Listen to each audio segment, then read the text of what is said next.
MBN 박재인 전무입니다.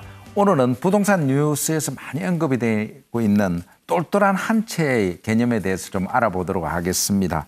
그 부동산 어떤 규제가 만들어낸 말인데 비싸면서도 앞으로 투자 가치가 있고 돈이 되는 그런 부동산의 의미가 아닌가 싶습니다. 오늘 고종환 한국자산관리원장 나와 계십니다. 안녕하세요. 네, 안녕하십니까. 고종환입니다. 네.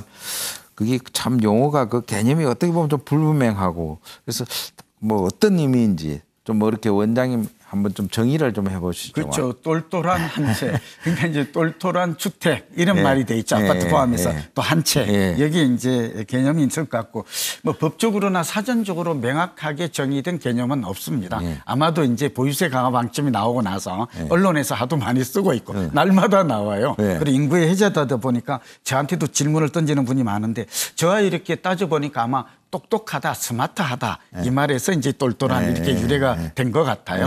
그리고 실제로 지금 28억짜리 한 채의 고급 아파트를 가지고 있으면 보유세가 약 27% 또 28% 이렇게 증가하는 반면에 이게 만약 세 채를 다주택자를 28억 원어치를 가지고 있다면 거의 보유세가 72% 늘어날 거라는 이러한 시나리오의 분석도 있거든요. 이러다 보니까 사람들이 결국은 이제 한 채로 이렇게 이제 쏠리게 돼 있고 뭐 이렇게 보니까 알짜 부동산 또 투자 가치 높은 부동산 저는 슈퍼 주택을 의미하는 게 아닌가 보고 있습니다. 네. 그럼 뭐 어떤 지역에 투자해야 이 뭐 똘똘한 주택이 될 수 있습니까? 그렇죠. 이게 이제 가장 관심한데 지금 이제 실무적으로나 언론에서 쓰는 것은 아무래도 지역적으로는 강남과 용산처럼 소위 말하면 우리가 이제 투자 가치도 높고 살기도 좋고 또 가격은 비싸지만 이런 주택을 가지고 있어야 결국은 한 채를 가지고 있더라도 시간이 지났을 때 자산 가치가 쑥 올라가지 않을까 이렇게 쓰여지는 것 같아요. 그러나 약간 오해가 있을 것 같아요. 제가 이 시간은 그러니까 이미 많이 집값이 올랐거나 저는 집값이 비싸다는 이유로 똘똘한 이런 주택의 지역이 해당된다 이렇게 보는 것은 오해일 것 같아요. 저는 뭐 두 가지 얘기를 짧게 할게요. 시간이 하나는 저는 성장 지역을 주목해야 돼요. 최근에 박원순 시장 께서 이렇게 나오는 걸 보면 여의도 통째 개발 우리 매일경제에 크게 났잖아요. 네, 그다음에 이제 용산을 또 개발을 본격화하겠다. 급물살을 타게 이렇게 되잖아요. 그러니까 저는 여의도, 용산 그다음에 이제 소위 수색 정산, 상암 이런 지역들도 최근에 빨라지고 있어요. 그리고 지금 9호선과 같은 새로운 역세권이 신설되는 지역 같은 것들. 그다음에 이제 삼성이나 잠실 종합운동장 개발. 그러니까 앞으로 집값이 오를 만한 굵직굵직한 호재가 있는 이런 성장 지역이 결국은 똘똘한 한 채에 속하는 지역이 아닐까 보고 있습니다. 그 똘똘한 한 채에 좀 해당하는 아까 지역이 있는데 아파트도 뭐 좀 이야기할 수 있는가요? 네, 그렇죠. 할 수가 있죠.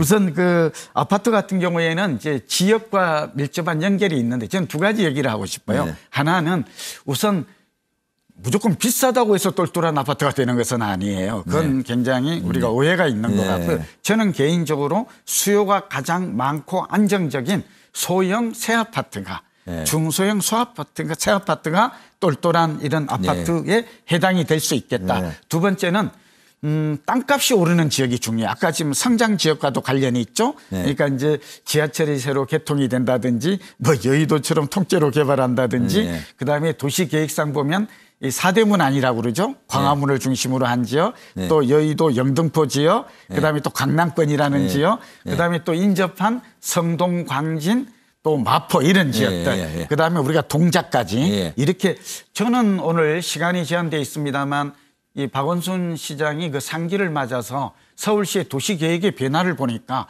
이 강남권보다는 강북권의 변화가 많아요. GTX-A라든지 B, C노선 같은 걸 포함해서 청량리도 있고 그래서 좀 얘기가 길어집니다만 저는 뭐 동대문이라든지 아까 말한 여러 가지 이러한 도심권이면서 앞으로 대중교통망이 좋아지면서 서울시의 도시계획이 관문 지역 또는 중심 도시 또는 지역 거점으로 개발되는 이런 지역의 아파트 또 아파트만 보지 마시고 저는 개인적으로 다가구 주택이 일본을 보면 노후에 거주도 하고 그다음에 자본 수익도 노리고 임대 수익도 노릴 수 있는 일석삼조의 주택이 되지 않을까 보고 있습니다. 그럼 뭐 이 뭐 좀 구체적인 뭐 투자 방법 같은 것도 가이드가 가능은 하시? 네, 그렇죠. 제가 지금 얘기가 한중에 다 포함이 돼 있는데요.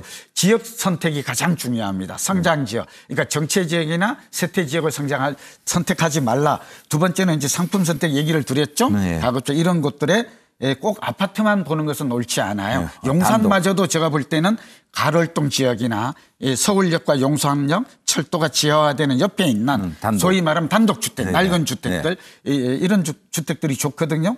성동구도 마찬가지고요. 그다음에 이제 절세가 중요한 시기가 되었어요. 똘똘한 아파트 한 채가 탄생하게 된 배경은 오직 이 세금이 중과된다는 거잖아요. 그러니까 절세를 염두에 두시고 저는 개인적으로는 장기적 관점에서 성장 지역을 선택하라. 그리고 절세될 수 있는 방안을 선택하는 것이 똘똘한 한 채에 대한 구체적인 투자 전략이다라고 말씀드립니다. 네. 오늘 원장님 좋은 말씀 감사합니다. 감사합니다. 지금까지 똘똘한 한 채 개념에 대해서 알아봤습니다. 박재현의 경제노트였습니다.